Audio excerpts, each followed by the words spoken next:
સુરતમાં ગુનાખોરી અને દેશ વિરોધી પ્રવૃત્તિઓ પર લગામ કસવા એસઓજી પોલીસ એક્શન મોડમાં આવી ગઈ।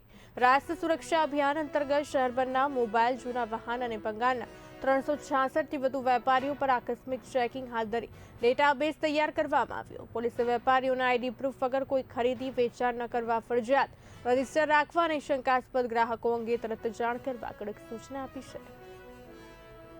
એક ડ્રાઈવ ચાલી રહી છે જેમાં જૂના વાહન, જૂના મોબાઈલ અને જે સ્ક્રેપ એટલે કે ભંગારના વેપારી હોય એના જે લે વેચના જે રજિસ્ટર હોય એમાં વેચનાર હોય તેના નામ, નંબર, સરનામા અને એના આધાર કાર્ડ, પાન કાર્ડ તમામ વિગતો અને લેનાર તમામની અપડેટ રાખવા માટે સૂચના આપવામાં આવી છે। આની ચેકિંગ ચાલી રહ્યું છે અને ચોરીના મોબાઈલ અને ચોરીના વાહનો એ ધાડ, લૂંટ, મારામારી અને રાષ્ટ્ર વિરોધી કૃત્ય જેવા ગુનામાં વપરાતા હોય આ ડ્રાઈવ ચાલી રહી છે। ખૂબ મહત્ત્વની ડ્રાઈવ છે અને આમાં જો કોઈ પકડાશે તો કડકમાં કડક કાર્યવાહી કરવામાં આવશે।